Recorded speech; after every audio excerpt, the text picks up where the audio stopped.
Welcome to my YouTube channel. আজকে দেখাবো তোমাদেরকে একটি ফেব্রিক শিউলি ফুলের জুয়েলারি।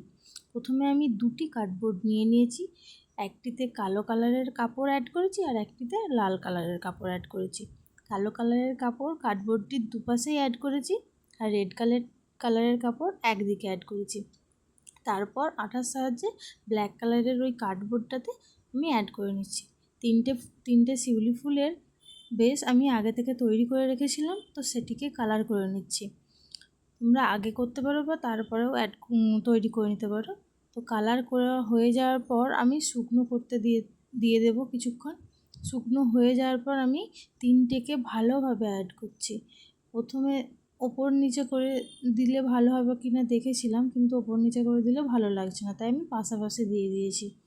তোমাদের সুবিধা মতো তোমরা করতে পারো। এই তিনটে বেস লাগানোর পর ভালোভাবে কিছুক্ষণ শুকনো করতে দিয়ে দেবে।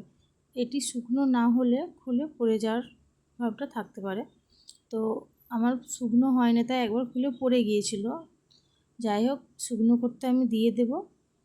তারপর আমি দুটো টার্সেল অ্যাড করে নিয়েছি এবং কয়েকটি মেটেরিয়াল যেগুলো লাগবে সেগুলো নিয়ে নিচ্ছি। সুতোর মাধ্যমে আমি ভালো করে বেঁধে নিচ্ছি। টার্সেলটা আমি সুতোর মাধ্যমেই লাগাবো, কারণ জাম্পিংয়ের সাহায্যে লাগাচ্ছি না।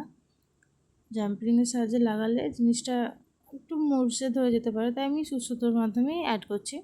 তো প্রথমে আমি উডেন বিডস লাগিয়েছি, তারপর একটি কটন বল নিয়েছি। কটন বল নেওয়ার পর একটি ব্ল্যাক পলিশের একটি মেটেরিয়ালস নিয়েছি।